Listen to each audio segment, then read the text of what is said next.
ache kain ano kain ibe om nanani wa ibe om nanani anduye nyokote nyokomanda andilula c'est de la qualité nyokote nyokomanda andilula c'est le numéro 1 sokononala abe mana halikene malala abe mana ke ukasimanko c'est recommandé ukasimanko c'est de la qualité andi baratelima chenyuma songoda matemedia andi baratelima telima wadaka di tro so do la fiera pentiri ke la fiera ibe om nanani here mali on severa andi intérieur indox andi extérieur exdox songoda matemedia do ani simankol apara no kanyine abeja teliala abika so nuya songoda matemedia bara no kanyi ibi umbara no kanyi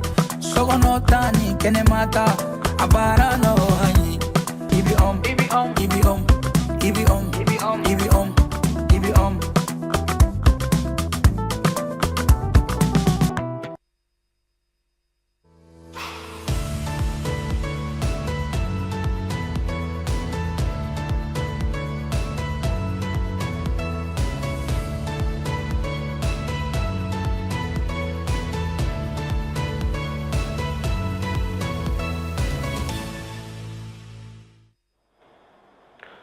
Bonsoir à toutes et à tous et bienvenue dans Mouvapa. Quand on parle d'agriculture, beaucoup de personnes, beaucoup de jeunes pensent encore à un travail difficile.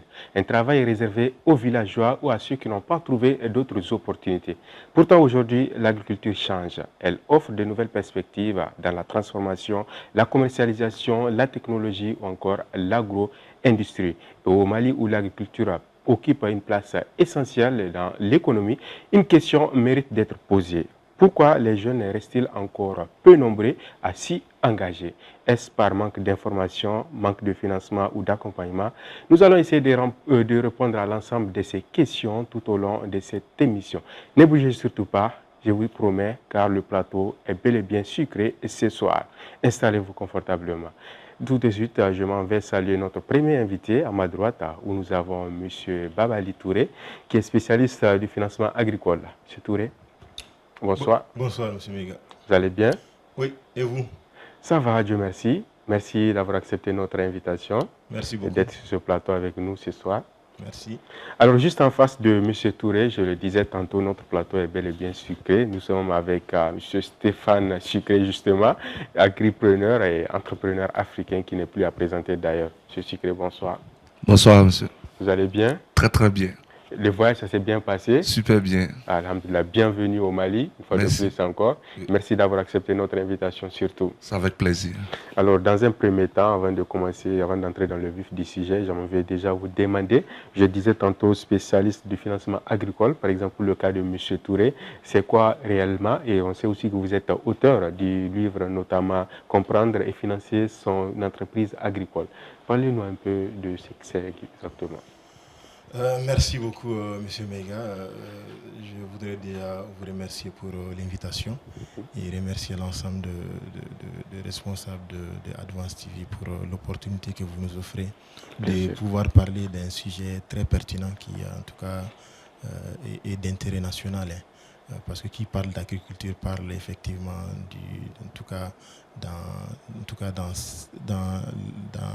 au Mali aujourd'hui une place très très importante. L'agriculture occupe aujourd'hui dans notre PIB, dans les politiques publiques. Donc, pour parler de spécialistes de financement, il faut dire déjà que j'ai une dizaine d'années d'expérience dans une institution financière dont l'objectif et les missions et déjà le financement de l'agriculture. Et ce livre, effectivement, que j'ai produit est une contribution pour pouvoir aider les jeunes, les moins jeunes, à pouvoir comprendre déjà ce que c'est qu'une entreprise agricole, à pouvoir dénicher les possibilités des financements et décortiquer les différents mécanismes de financement qui existent sur la place malienne et africaine. D'accord. Merci beaucoup pour ces précisions. Monsieur Touré, alors je me tourne vers Monsieur Stéphane Sucré. Alors dites-moi un peu ce que vous faites au quotidien et surtout agripreneur. Peut-être il y a beaucoup qui entendent ce mot mais ne comprennent pas forcément. Est-ce différent d'entrepreneur, etc. D'accord. Déjà, le thème agripreneur, c'est le thème qui signifie tout simplement un entrepreneur agricole. Ouais. Parce que avant le mot cultivateur, agriculteur, c'est pas valorisant. Voilà, aujourd'hui on va utiliser le mot agripreneur parce que on s'est dit que tu es un entrepreneur dans l'agriculture, tu as un registre de commerce, tu as une entreprise avec toute la documentation. Ce n'est plus le même statut d'un simple agriculteur. Donc on va utiliser là maintenant agripreneur. Du coup, je suis agripreneur en Côte d'Ivoire. J'ai une holding agricole en Côte d'Ivoire de 6 entreprises. Donc une marque de riz qui produit son riz, transforme son riz et distribue son propre riz en Côte d'Ivoire. Également d'autres entreprises dans l'élevage, de tout ce qui est comme titre d'élevage, volaille, bovin, ovin, cabrin, pisciculture, apiculture, peu importe. Également dans la production maraîchère et vivrière. Donc c'est un travail passionnant que je le fais chaque jour et j'aimerais amener aussi la jeunesse à me suivre dans cette lancée. D'accord, merci beaucoup. Alors déjà, j'aimerais vous poser une première question. Quand vous dites que l'agriculture est un secteur d'avenir, qu'est-ce que vous voulez dire concrètement par là? L'agriculture, c'est un secteur d'avenir parce que toute une journée sans manger, ça c'est ça, non? Voilà, et nous sommes bientôt 8 milliards d'habitants sur Terre et les 8 milliards d'habitants mangent chaque jour. Exactement. 3 fois par jour, minimum 2 fois par jour. Et chaque repas est composé de plus de 8 produits agricoles. Donc, tu veux pas, tu es fâché, tu es content, en période de guerre, en période de paix, malheur chez toi, bonheur chez toi, tu vas manger. Oui. Donc, la production de l'aliment, c'est primordial. Ça fait partie des activités importantes même dans un pays. Parce qu'un pays qui n'arrive pas à manger, les gens n'auront pas la force d'aller travailler pour dire qu'ils vont chercher à faire évoluer le pays. Donc, la nourriture fait partie de... C'est la base. C'est la base. C'est un exemple assez palpable quand même. Ça. Et ce n'est pas technique, ça permet à tout le monde de comprendre. Très Exactement. Simple. On n'a pas de terme technique ici. Chacun est capable de comprendre ces mots, surtout quand l'exemple est pris sur la nourriture. Merci beaucoup, M. Stéphane. Alors, Touré, on sait aussi que l'image que les jeunes ont de l'agriculture, est-ce que selon vous, c'est dépassé? Du tout. Il n'y a qu'à voir Stéphane, en fait, de la manière dont il vulgarise le métier. C'est-à-dire aujourd'hui, on n'est plus obligé de prendre la daba, on n'est plus obligé de se coltiner des haillons pour pouvoir évoluer dans ce secteur. Le secteur, c'est plusieurs, on l'a dit, il faut en tout cas aujourd'hui raisonner en termes de chaîne de valeur. Nous n'avons pas que la production. Il y a la production, il y a la transformation, il y a le transport, il y a même ceux qui sont dans les semences. Et aujourd'hui, avec les nouvelles technologies, nous avons ceux qui sont dans les drones, nous avons l'intelligence artificielle qu'on peut intégrer. Donc, à tous ces niveaux, on peut pouvoir évoluer dans ce secteur. D'accord. Avant de développer les secteurs qui concernent l'agriculture, moi j'ai quand même envie de vous demander, selon vous, quelles sont les fausses idées que les jeunes se font généralement de l'agriculture? Selon vous, les fausses idées, c'est l'agriculture, c'est pour les riches. Il faut avoir un capital fort pour pouvoir commencer, alors que non. C'est des petits business on va développer bientôt. En tout cas lors de la conférence qu'on va organiser bientôt, ce sont des petits business avec des petits montants qu'on va développer et également avoir un terrain pour pouvoir commencer, alors que c'est pas vrai. Avec déjà toute la chaîne que l'on connaît, on peut pouvoir voir dans quel créneau on peut s'intégrer. Et il y a beaucoup d'autres secteurs, comme je l'ai dit, quand on prend l'intelligence artificielle, quand on prend la transformation et même la révalorisation des déchets. Donc à tous ces niveaux, il y a des opportunités à prendre. D'accord, merci beaucoup. Monsieur Stéphane, vous avez quelque chose à ajouter sur ce qu'il vient de dire, de fausses idées que les jeunes se font de l'agriculture? Oui, exactement. Déjà, ils n'ont pas l'information. Ok. Voilà, ils manquent d'information, ils refusent d'aller vers l'information. Parce qu'aujourd'hui, pour un jeune, c'est facile pour lui d'acheter, par exemple, un ticket à 50 000 francs, 60 000 francs pour participer à un concert, ou bien prendre 300 000 francs, s'acheter un téléphone, mais prendre 25 000 dedans, participer à une formation qui va l'accompagner toute sa vie, il trouve que c'est pas important. Donc, la jeunesse d'abord ne va pas vers l'information, ne va pas vers la formation. Et après, ils ont des préjugés. Ils se disent que l'agriculture, on a à l'époque, tout à l'heure, comme vous avez dit, de la daba, de la machette. Non, on n'est plus à cette époque. On est à l'époque même où maintenant, les chauffeurs de tracteurs, on n'a plus besoin de chauffeurs. On a un tracteur qui est télécommandé à l'aide de l'intelligence artificielle, automatique. Donc, le monde évolue, l'agriculture aussi évolue. Et c'est un secteur où je pense que c'est uniquement pour la jeunesse. Parce qu'une jeunesse qui ne s'adonne pas à l'agriculture, c'est un pays qui manque à sa souveraineté alimentaire. Donc, plus les jeunes seront impliqués dans l'agriculture, nos autorités, nos dirigeants et même les consommateurs pourront en faire une priorité et donner la place à tout le monde. D'accord. Nous allons booster la motivation. Déjà avec cette question, l'agriculture permet-il vraiment d'être indépendant financièrement? Exactement. Bon, vous allez me voir, je suis un agriculteur. Et je ne fais pas tellement les plateaux télé. Donc ceux qui me connaissent savent que je suis tout le temps au champ. Mais là, quand vous me voyez, est-ce que je suis sale? Pas du tout. Voilà, je suis bien propre. Donc l'agriculture, certes, ça se passe en brousse, on transpire, c'est sale. Mais c'est un état d'esprit. Et effectivement, oui, l'agriculture nourrit son homme. On peut être millionnaire grâce à l'agriculture. Et il y a plein d'exemples qu'on peut citer aujourd'hui.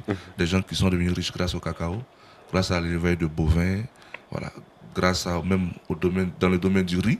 Parce que le riz, par exemple, fait partie des repas de base de l'Africain. Parce que même s'il va manger d'autres choses, mais au moins, il aura une petite portion de riz sur sa table. Donc, oui, l'agriculture nourrit son homme. Et ça dépend maintenant de l'ambition du jeune. Un jeune qui vient faire, par exemple, un quart d'hectare pour pouvoir vendre dans son quartier, oui, il n'y a pas de souci. Tu pourras avoir des bénéfices qui vont te permettre de payer ton loyer, payer tes factures et tout. Mais un jeune qui vient dans l'agriculture, dans l'espoir de produire, transformer, distribuer, maîtriser toute la chaîne, avoir un carnet d'adresse de distribution, lui, ce n'est plus les mêmes ambitions. Et lui, ce n'est pas les mêmes revenus que vous allez avoir.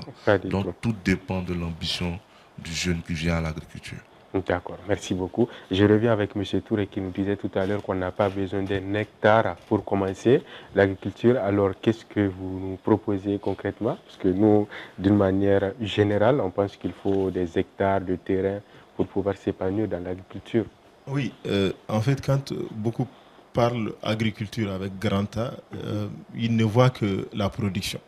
Alors que quand on n'a pas un capital important, mieux vaut se positionner sur toute la chaîne de valeur.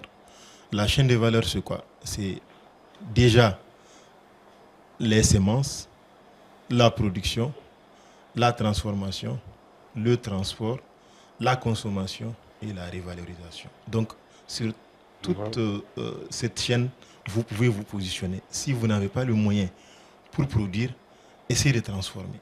Si vous ne pouvez pas transformer, essayez de vous mettre dans la chaîne du transport. Si vous ne pouvez pas, revaloriser les déchets qui sont aujourd'hui issus de la consommation de ces produits agricoles. On le voit aujourd'hui, il y a beaucoup de jeunes Maliens qui n'utilisent en fait les déchets organiques pour faire de l'engrais qu'on peut encore revendre aux producteurs. Donc, il suffit juste d'être ingénieux et de se dire, d'avoir déjà le mindset de s'en sortir. Il y a les opportunités qui sont là. D'accord. Alors, juste une précision. Donc, quelqu'un qui se concentre juste dans la transformation, sur la transformation, est-ce qu'on peut appeler cette personne un agriculteur? Oui, on fait partie de la chaîne, c'est-à-dire dès lors que vous participez à un quelque niveau de la chaîne, vous êtes agriculteur parce que vous participez à la chaîne finalement. Oui. Donc on peut vous appeler agriculteur ou bien agribusinessman. Donc vous en fait toutes les opportunités de business qui sont autour de l'agriculture, dès qu'on est dedans, on peut être considéré comme agriculteur. L'agriculture, comme on l'a dit, c'est avec grand A. Donc il y a à peu près tous les volets, même la mécanisation, ceux qui sont dans la mécanisation sont dans l'agriculture. Je pense que c'est le mot même qui a besoin d'être vulgarisé davantage parce que pour la plupart des gens, nous-mêmes, en question, quand on parle d'agriculture, on pense à aller au champ, labourer simplement. L'agriculture se limite à ça. Donc justement, tout à l'heure, Touré parlait nous ne sommes plus à l'époque des dabas, etc. Il y a plusieurs domaines, mais est-ce que vous pouvez nous parler un peu de la différence entre l'agriculture, celle que pratiquaient nos parents, et actuellement? D'accord. Avant, nos parents, ils partaient au champ avec des dabas et ils dépensaient plus en argent, en énergie et pour leur santé également. Parce que 20 ans, 30 ans de carrière après, en pratiquant ça, nos parents avaient tout le temps mal au dos. Aujourd'hui, on n'a plus besoin de s'abaisser au champ pour faire. C'est pas efficace, ça ne fait pas gagner en temps et c'est pas productif. Aujourd'hui, avec les machines, en un temps record, on laboure une grande parcelle. En un temps record, on a fini de traiter. Même la récolte, c'est rapide. Il existe certains produits où lorsque tu ne récoltes pas vite, ça se gâte. Ouais. Aujourd'hui, ces machines-là récoltent ça en une journée, en 2 jours, c'est fini. Où on doit prendre une semaine pour récolter à la main. Donc l'agriculture vraiment a évolué.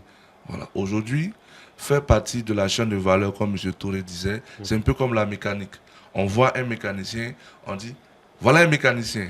Voilà. Mais dans ce mécanicien, il y a plusieurs rôles. Il y a un autre que tu vas voir, qui lui, il branche un ordinateur à la voiture, qui scanne la voiture. Lui, il est propre comme ça. Mais il est mécanicien. Oui. Et parmi les mécaniciens, il y a des tauliers, il y a des électriciens. Ils sont pleins, chacun joue son rôle. Mais eux tous, ils sont appelés mécaniciens. C'est pareil dans l'agriculture. Voilà. Le producteur, il est producteur. Lui qui vend les semences, il est semencier. Ou bien lui qui produit les semences, il est semencier. Lui qui transforme, c'est un agro-transformateur. Donc, il est toujours dans l'agriculture. Lui qui va transporter, c'est un transporteur de produits agricoles. Il est toujours dans l'agriculture.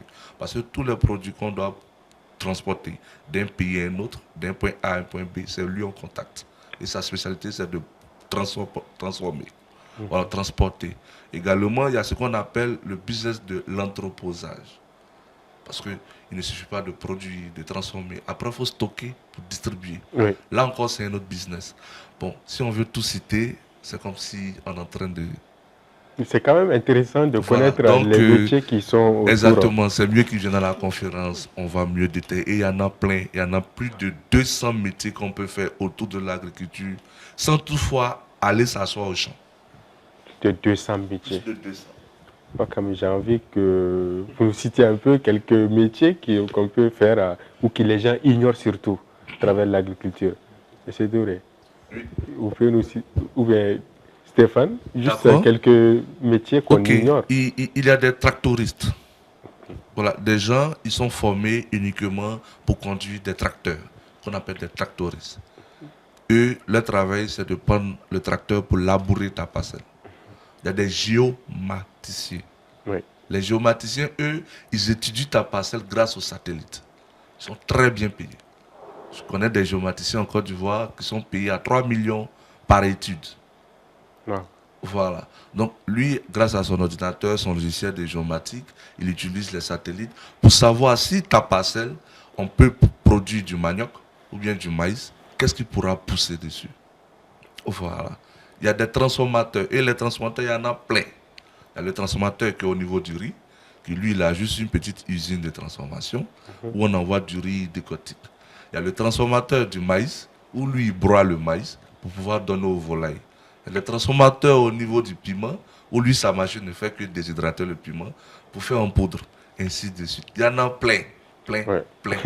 Là, ça fait rêver. Alors, pour revenir dans notre contexte actuel, ici au Mali plus précisément, quel secteur agricole offre aujourd'hui plus d'opportunités aux jeunes selon vous? Pour moi, en fait, aujourd'hui, sur le secteur, dans le secteur agricole au Mali, en fait, les opportunités sont partout. Hein. Mais pour ceux qui veulent commencer, vraiment, ne pas commencer par la production. Parce que la production, ça demande des coûts de départ, de démarrage assez élevés. Donc, mieux vaut commencer dans la transformation peut-être. Et sur les autres chaînes, Si on n'est pas bien dans la transformation, il faut aller dans le transport ou bien dans l'emballage ou bien dans la rivalisation de ces mecs. Ne pas commencer par la production parce que les coûts de départ, l'acquisition des terres, les semences et même le suivi technique, tout cela pourra nous revenir cher. Et le retour sur investissement aussi va également prendre du temps. Donc mieux vaut se positionner sur les autres chaînes hors production. D'accord. Alors, en vous écoutant, ce que les gens ont l'habitude de dire, c'est-à-dire je veux commencer l'agriculture, je veux faire de l'agriculture, mais je n'ai pas d'argent, c'est une excuse? Ce n'est pas une excuse. C'est-à-dire aujourd'hui, effectivement, il y a manque d'argent. Mais est-ce qu'il y a manque, c'est parce qu'il y a manque d'argent qu'on va s'asseoir, croiser les bras. Et ce sont des recommandations que je donne dans le livre. C'est-à-dire aujourd'hui, on est jeune, on n'a pas d'argent. Il faut aller apprendre, aller se former. Et comment se former? Va se mettre à la disposition d'un exploitant agricole aux alentours de Bamako ou ailleurs. Aller bénévolement apprendre. Et même si on nous donne des petits subsides, les épargner pour pouvoir commencer une activité. Donc commencer petit et grandir avec son entreprise. D'accord, merci beaucoup. Alors Stéphane, pour revenir avec vous, on voit aussi que beaucoup de projets agricoles échouent dès les premières années. Selon vous, qu'est-ce qui peut conduire à cela? Oui, comme je disais tantôt, ces projets qui échouent, c'est dû au manque de formation et d'information. Vous savez, aujourd'hui, l'agriculture, c'est devenu un peu un effet de mode. Voilà, parce que X a vu là-bas que Y exploite quelque part là-bas, ça marche bien pour lui. Donc lui aussi, par un coup de tête, parce qu'il a juste 2, 3, 5, 10 millions de côté, sans se former, sans se faire encadrer, sans se faire accompagner, il commence une exploitation agricole. Et il finit par échouer. Aujourd'hui, beaucoup de personnes ne tiennent pas compte de plein de choses. Pour pouvoir produire sur une parcelle, il faut faire des études. C'est la même chose lorsqu'on veut construire des bâtiments. Oui. Les architectes, ils viennent faire des études pour savoir à quelle profondeur on va faire le soubassement. Est-ce que le soubassement pourra tenir R+5, R+10? C'est pareil en agriculture. Il faut faire des études. Il faut chercher à savoir déjà s'il y a de l'eau sur le site. Il faut chercher aussi à savoir si, lorsqu'il pleut, est-ce que la parcelle ne sera pas inondée? Est-ce que ça ne va pas casser le sol, faire couler les bâtiments et tout? Tout ça sont des études qu'on fait. Après, le promoteur lui-même, il n'est pas formé. Et il s'en va embaucher un employé qui est formé. Lui, il est couché à Bamako. L'employé qui maîtrise lui dit, patron, on doit acheter 10 sacs d'engrais. En réalité, on doit acheter 5 sacs d'engrais. Il envoie l'argent ou bien il envoie les sacs d'engrais. L'employé qui maîtrise utilise les 5 sacs d'engrais. Les autres 5 sacs d'engrais, il utilise soit pour lui-même ou bien il vend. À la fin, à la récolte, le promoteur se rend compte qu'il a dépensé plus que ce qui est rentré comme argent. Voilà comment beaucoup de projets échouent. Certes, tu as l'argent, tu es le promoteur, tu vas embaucher des gens, mais tu dois maîtriser, tu dois te former, tu dois connaître. Comme ça, quand un employé veut te voler, quand il te dit il y a besoin de 10 sacs d'engrais, tu dis non. Moi, mon exploitation, c'est 2 sacs d'engrais qu'on doit utiliser. Exactement. Comment ça, 10 sacs? Et c'est comme ça, sans maîtrise, beaucoup se font voler, ils dépensent plus que prévu et ils ne gagnent pas beaucoup. Après, ils se découragent, ils ne continuent plus. Sans compter même les autres risques que j'ai cités au début. Beaucoup échouent dans ça. Il y a d'autres aussi qui ne prennent pas la peine de vérifier leur exploitation. Il y a des volailles, par exemple. Lorsque tu mets 2000 poulets dans ta ferme, lui, il s'en va prendre 500 poussins quelque part là-bas. Il insère dans tes 2000 poulets et toi, tu te retrouves en train de nourrir 2500 poulets. Au moins, tu t'en rends compte, lui choisit 500 plus gros dans tes poulets pour vendre. Or, il a eu des taux de mortalité. Lui ne va pas enlever le taux de mortalité dans ses 500. Bien sûr. Dans tes 2000 qu'il enlève, les 2500, il enlève ses 500. Il faut être en contact de son activité, il faut avoir l'information, il faut être formé, il faut te faire encadrer par des professionnels et pas par des gens qui passent, quoi.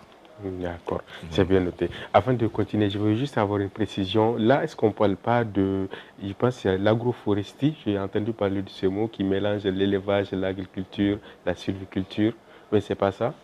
Non, c'est pas ça. Ici, bon, l'agroforesterie, chacun essaye, en fonction de ses convictions, de faire l'activité sur le terrain. Moi, par contre, lorsque je dois, par exemple, détruire 10 hectares pour faire mon exploitation, je m'arrange à planter encore des arbres dans 10 autres hectares.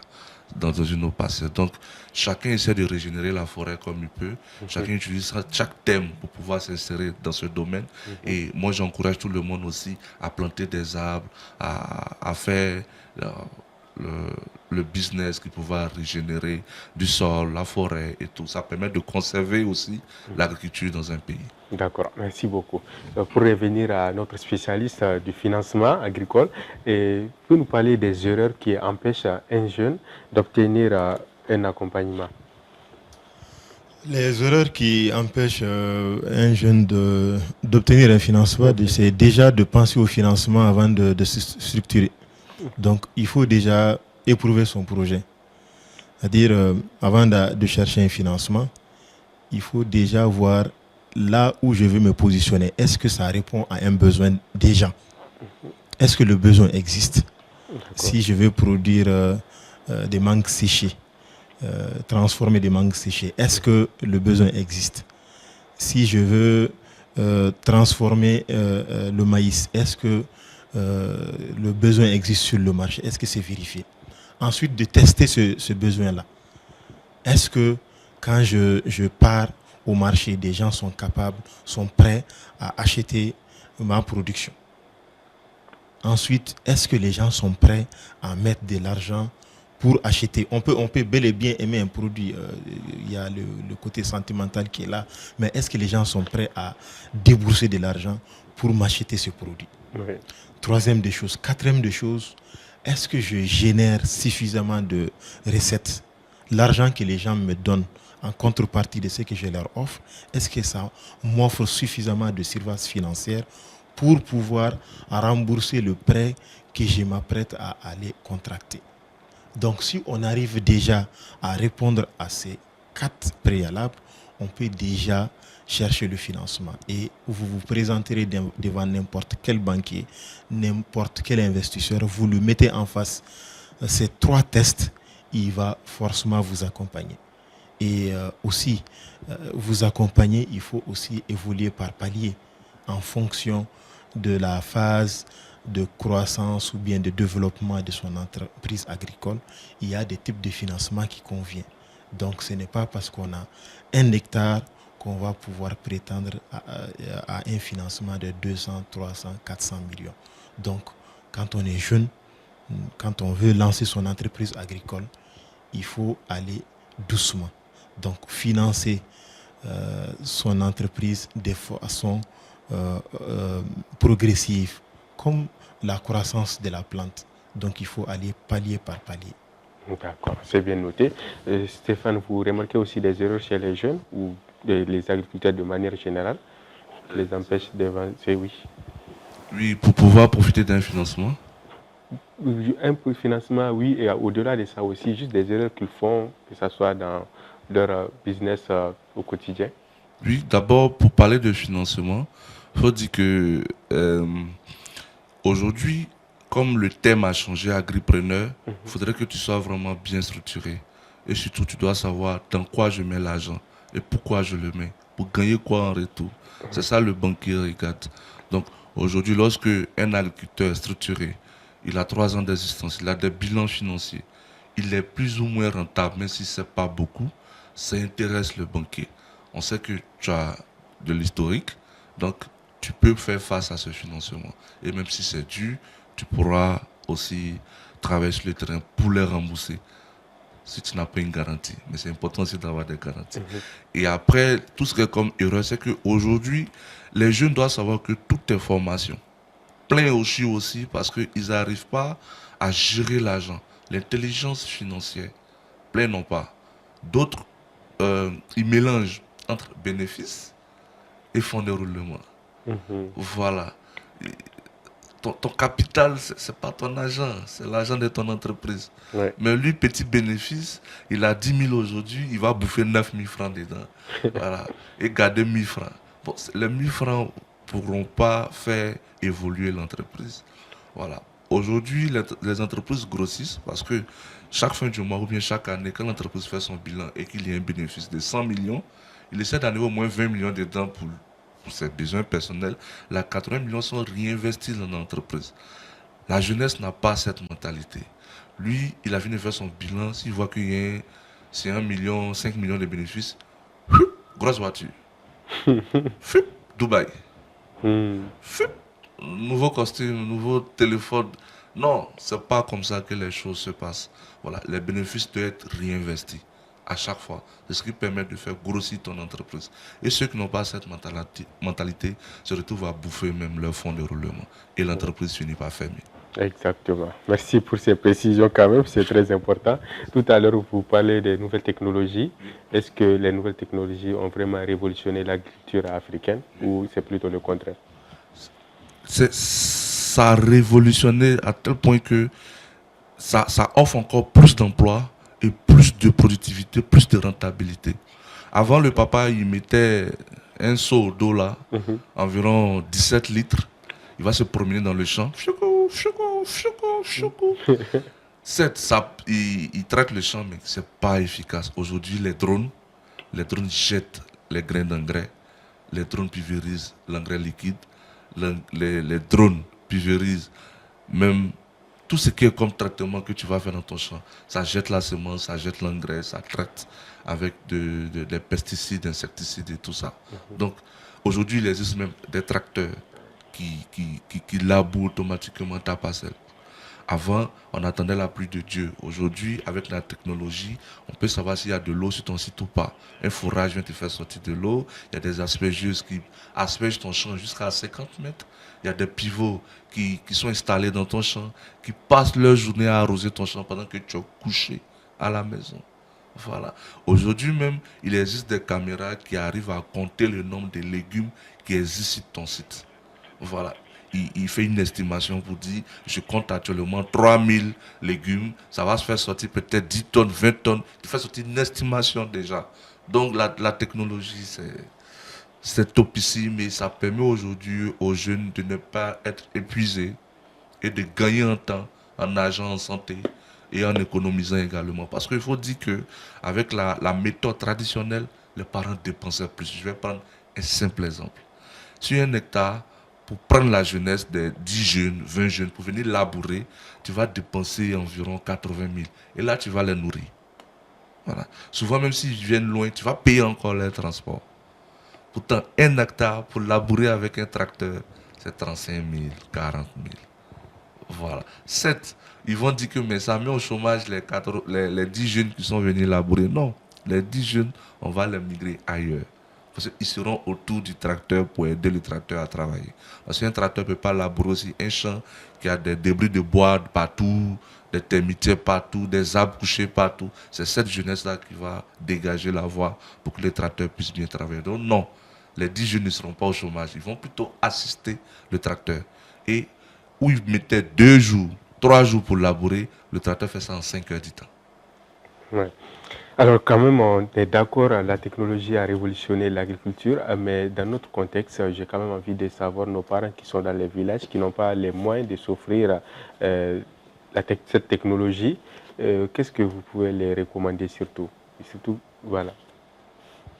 En termes de recommandations, bon, est-ce que je peux recommander quelque chose? Peut-être c'est une interpellation, en tout cas, aux autorités de davantage investir dans le développement de ces technologies et de mettre les structures, les centres de formation en place et former beaucoup de jeunes, les orienter vers de métiers porteurs comme l'agriculture avec grand A pour que nos pays puissent sortir de ce manque de développement. Je dirais, les parents sont au village, ils n'ont pas les moyens, alors que la technologie a avancé. Donc, il revient aux États, aux gouvernants, de prendre des dispositions pour pouvoir corriger cela. Et pour renchérir déjà sur la question précédente, en 2030, le secteur agricole va générer 1000 milliards de dollars de bénéfices sur toute la chaîne. Donc, pour un pays comme le Mali, où 80% de la population évolue dans ce secteur, où 30% de notre PIB provient de ce secteur, il est tout à fait normal et évident pour un jeune de pouvoir en tout cas de se positionner dans cette chaîne parce qu'il y a de la valeur à capter. Donc, les États en tout cas sont en tout cas interpellés pour que les jeunes puissent davantage être orientés vers des filières porteuses comme l'agriculture, comme la technologie, pour que nous puissions en tout cas arriver à ce que nous souhaitons en termes de développement. D'accord. Monsieur Stéphane, vous voulez ajouter quelque chose? Oui, c'est l'objet même de la conférence. Parce que là, vous avez dit, et les parents qui sont en zone rurale, qui ne peuvent pas s'offrir des tracteurs, cette technologie, c'est là qu'on interpelle les investisseurs, des jeunes comme nous, à s'intéresser à l'achat des tracteurs, pour aller vers ces parents qui n'ont pas les moyens, pour payer en prestation. Les 35 000, 40 000 que j'ai dit tout à l'heure, les parents vont payer ça aux propriétaires du tracteur, au lieu de donner 80 000 à des jeunes qui vont venir prendre 3 jours pour labourer. Les 35 000, le parent va donner ça à lui qui détient le tracteur pour labourer sa parcelle. Donc, certes, le parent n'a pas les moyens d'acheter un tracteur, mais un jeune qui ne veut pas produire peut s'acheter un tracteur pour aller faire des prestations en zone rurale. En une journée, tu as fait 10 hectares, c'est comme si tu rentres en ville avec 400 000 francs. Si tu as trop payé carburant dedans, c'est 15 000, 20 000, 30 000. Un bénéfice d'environ 350 000 en une seule journée. Peut-être ton tractoriste, si tu ne le payes pas à la fin du mois, que tu le payes par hectare, peut-être dans les 350 000 qui restent, tu arrives dans les 50 000 qui restent. Toi, tu rentres à 300 000. Tu vas essayer de mettre 100 000 francs de côté pour l'entretien du tracteur au cas où ça tombe en panne. Les 200 000 qui restent, voilà, tu peux faire ton choix avec. Et ça, c'est une idée de business qu'il a donnée gratuitement. Gratuitement. Oui. C'est aussi l'objet. Il disait tout à l'heure, c'est l'objet de la conférence, c'est l'objet de l'émission aussi. Il faut qu'on en profite au moins. C'est ça. Voilà. Mais au-delà de ça, j'ai quand même vu de savoir dans les pays que vous avez visités, qu'est-ce que les jeunes Maliens pourraient profiter de ça ou pourraient apprendre des expériences des autres pays, surtout en matière d'agriculture. En matière d'agriculture dans les autres pays, il faut dire que ils sont en train de s'installer sur toute la chaîne de valeur. Aujourd'hui, la poubelle des ménagères, M. Touré l'a dit tout à l'heure, est transformée en engrais organique, en compost. Aujourd'hui, beaucoup de jeunes investissent dans l'achat des machines pour pouvoir faire des prestations pour les paysans. Aujourd'hui, beaucoup de jeunes, sans toutefois produire, accompagnent les coopératives. Pour qu'ils produisent, ils récupèrent leur production. Beaucoup de jeunes investissent dans des boutiques de distribution pour permettre à ces paysans de venir stocker et eux ils distribuent. Donc c'est tout un travail qui se fait. Beaucoup de personnes investissent aujourd'hui dans des forages. Voilà. Il y a certains jeunes qui trouvent que faire un forage de 5 millions, c'est inutile. Par contre, lui qui prend le risque de faire le forage de 5 millions se retrouve toute l'année en train de produire. Pendant que toi, tu parles de contre-saison, saison pluvieuse, lui, il ne connaît pas tout ça. Lui, il a de l'eau sur son site. Donc, les jeunes Maliens, faut dire que certes, ils vont apprendre, mais le Mali aussi fait un travail colossal. Moi, je suis ivoirien et en Côte d'Ivoire, certes, j'élève des bœufs, des moutons, des cabris, mais chaque année, c'est environ 1 million de têtes de bétail qu'on reçoit du Mali.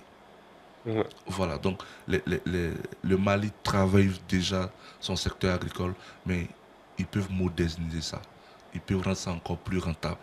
Ils peuvent distribuer ces bétails partout, même en Afrique de l'Ouest, pas seulement la Côte d'Ivoire et tout. Et arrivé ici, j'ai vu que aussi la Guinée achète beaucoup l'aubergine du Mali. Voilà. Et nous aussi, on reçoit beaucoup la pomme de terre du Mali, les gemmes du Mali. Donc, irriguer ces parcelles, produire toute l'année, pas seulement servir les pays à côté chaque 6 mois, non. Il faudrait que chaque mois des produits puissent sortir des plantations. Donc le Malien peut encore faire mieux. Certes, le climat il est chaud, mais aujourd'hui avec la technologie, on peut rendre ce climat-là humide. C'est vrai. Voilà. Le Mali peut faire mieux. Alors je me tourne vers Touré pour demander si selon lui le Mali peut réellement devenir une puissance agricole. Effectivement, le potentiel est là. Et je pense, ne serait-ce que l'Office du Niger, qui est, on le sait, est le grenier de toute l'Afrique de l'Ouest, en voyant le potentiel. Au Mali, nous avons à peu près 44 millions d'hectares, dont 4% seulement est exploité. Imaginez si on élargissait la proportion, on élargissait ce taux à 10, 15, 20%. Et c'est toute l'Afrique qui va bénéficier. Donc je pense que aujourd'hui, la vocation du Mali dans la sous-région, en tout cas, c'est de devenir le grenier de toute l'Afrique de l'Ouest. Donc si on essaie de se positionner en tant qu'État dans cette posture, on peut aujourd'hui sortir de notre, comme je le disais, développer notre pays, ouvrir de nouvelles perspectives aux jeunes et lutter contre beaucoup de choses que nous connaissons aujourd'hui, qui en grande partie est également due au chômage, au manque d'éducation et à un certain nombre de choses. Donc vraiment, je crois, le Mali ne peut que s'en sortir par l'agriculture. Les mines, c'est bien, les autres secteurs, c'est bien, mais avant tout, il faut manger. Donc, voilà. Vous mangez 3 fois par jour.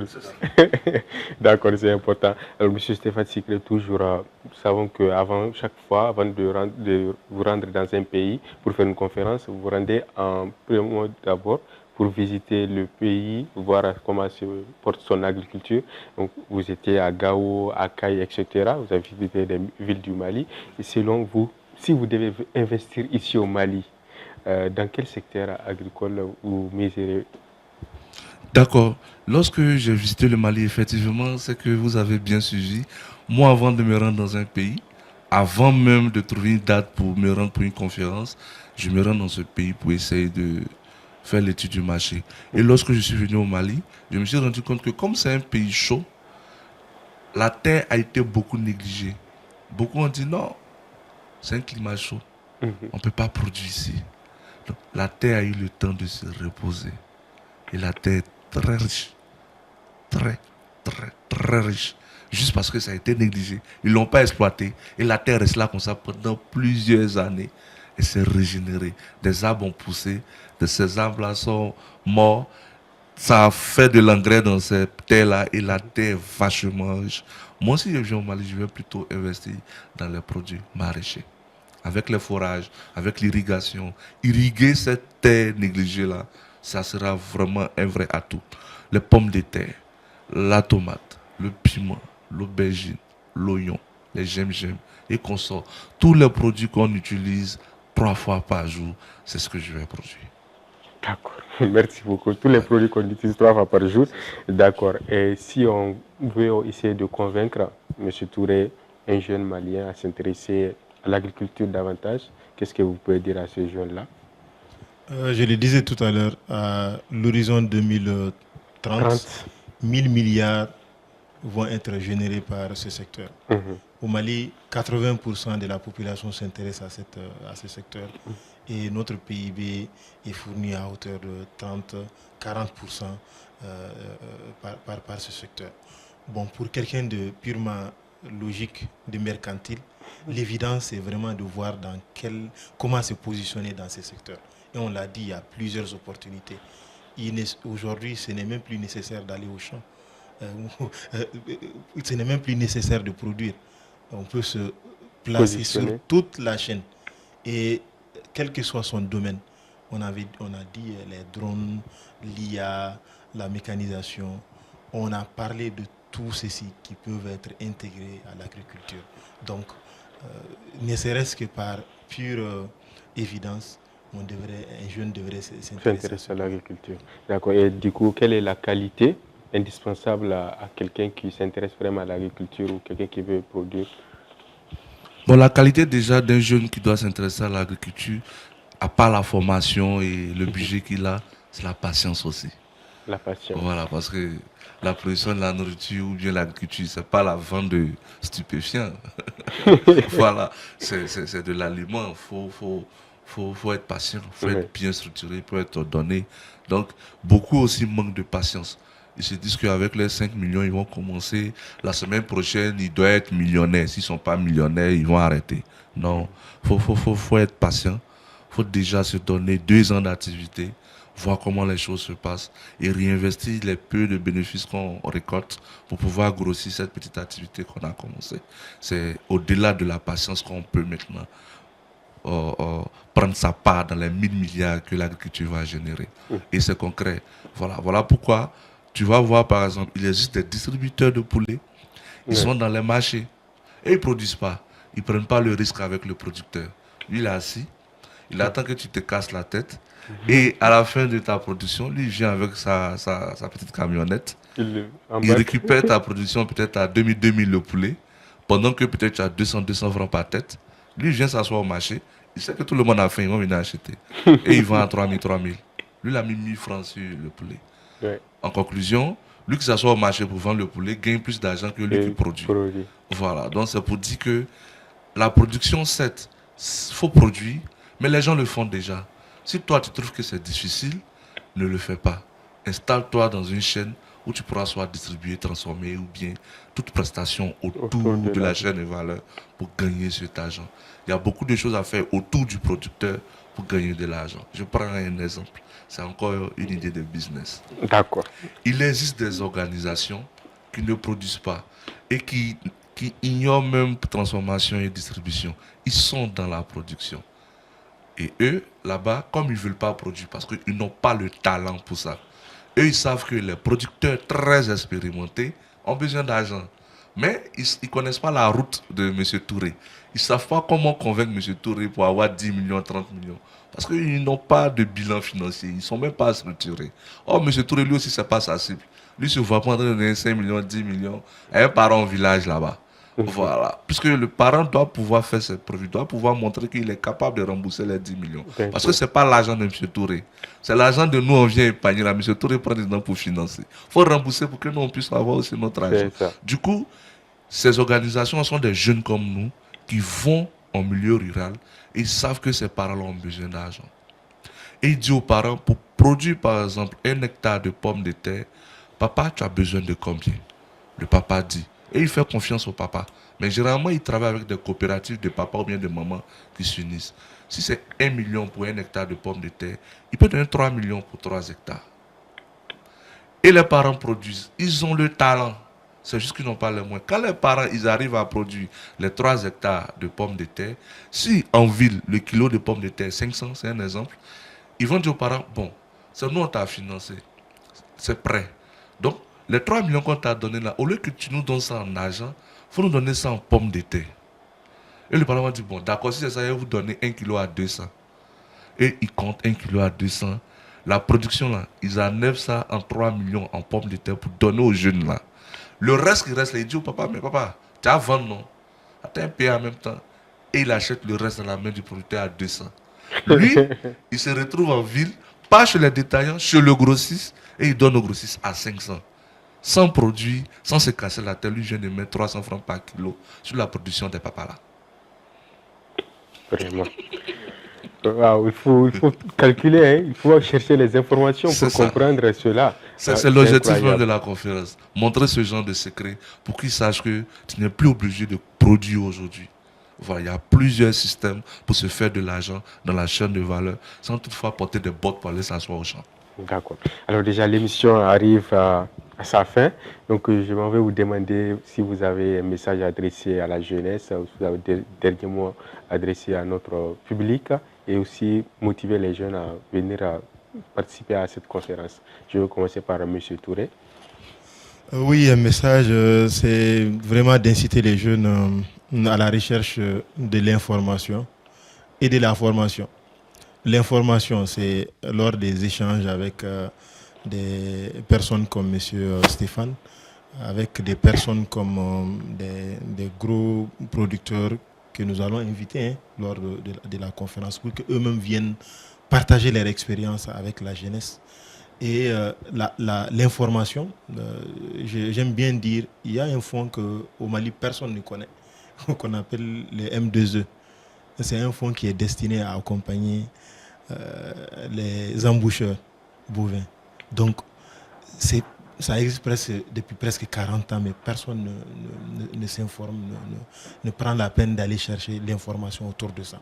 Donc, c'est l'ensemble de ces astuces, de ces mécanismes qui existent sur la place, que j'ai développé d'ailleurs dans le livre, et que nous allons également discuter. C'est-à-dire, les gens vont venir poser des questions pour savoir exactement comment ça se passe. Donc, information et formation, ce sont les deux clés pour pouvoir réussir dans l'entrepreneuriat agricole. D'accord. Et le livre est disponibles où et à quel prix Les livres sont disponibles chez Repère Édition et chez moi. Donc, il n'y a pas de numéro à donner tout de suite, mais je pourrais peut-être bien communiquer après. Mais c'est Repère Édition, vous tapez et vous pouvez rapidement vous faire fournir.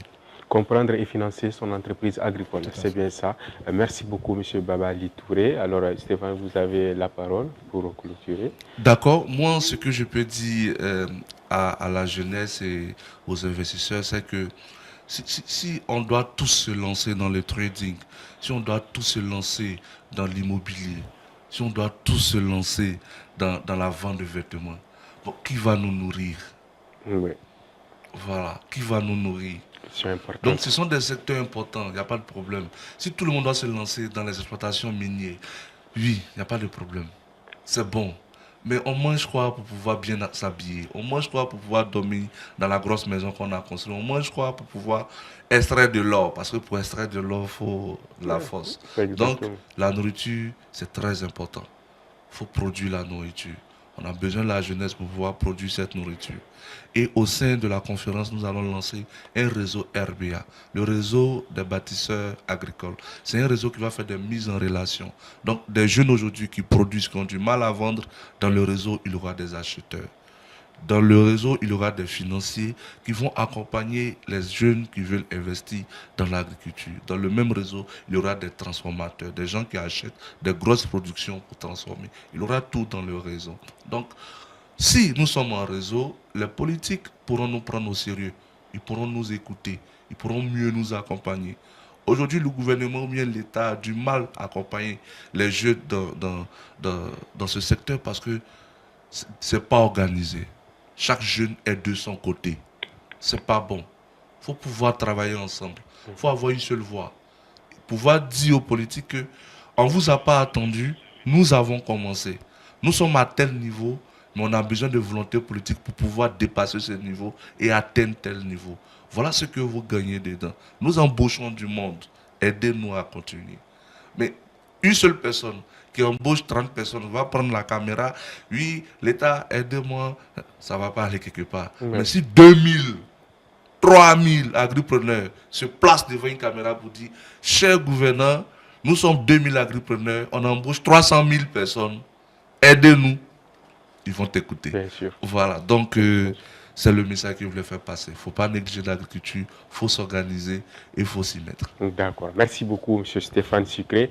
Merci à vous également, chers téléspectateurs. Nous avons bel et bien compris ce soir que l'agriculture ne se limite plus à cultiver un champ. C'est toute une chaîne de valeur et elle offre aussi de nombreuses possibilités à la jeunesse. Merci à nos invités une fois de plus encore d'avoir partagé leur expérience, leurs conseils et surtout les idées de business, entre guillemets. Merci à vous également de nous avoir suivis. Je vous donne rendez-vous très bientôt dans un autre numéro de Move Up.